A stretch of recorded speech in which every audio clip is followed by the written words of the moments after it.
I would love to bust 3 very important pain myths. And we'll do it by life stage. So the first pain myth is that puppies and kittens really don't feel pain the way adult animals do. Nothing could be further from the truth. When we deal with those puppies, those little tiny puppies who are presented to us for us to amputate their thumbs or amputate their tails, some of us were taught that it just wasn't so important to worry about pain at that stage of the game because developmentally, they wouldn't feel pain the way an adult would. Now what we know is if we violate their nervous system with such a profound pain experience that early on, we can actually damage them for the rest of their lives and create potentially a chronic pain situation for them from which they will never emerge.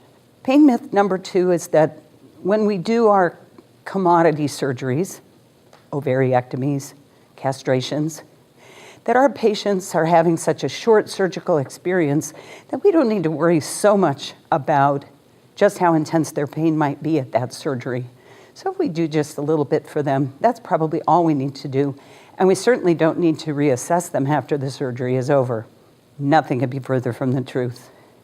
What we know from the human research is that if we don't pay attention to providing good pain relief at the time of a surgical intervention in a healthy young adult, we can actually set the stage for that same individual to have pain at the surgery site and potentially refer to other parts of the body forever.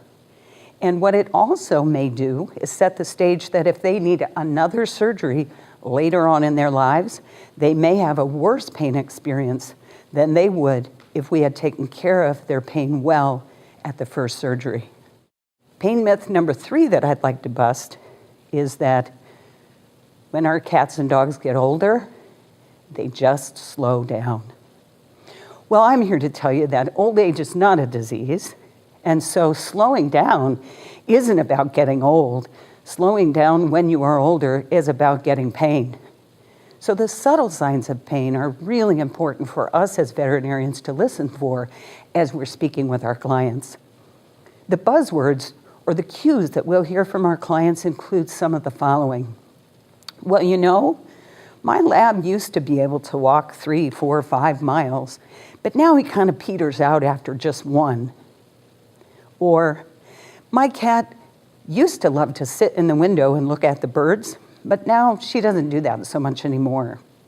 Or, my dog used to sleep on the couch and I'm kind of grateful that he's not doing that anymore because there's not as much hair on my couch. Or, you know, my cat used to sleep on the pillow in between the two of us every night, and now she just doesn't do that anymore. When we hear those kinds of cues, we in the veterinary profession have an obligation to ask some more questions, to look at our client and say, tell me more, so that we can better understand if what we're hearing are code words for chronic pain.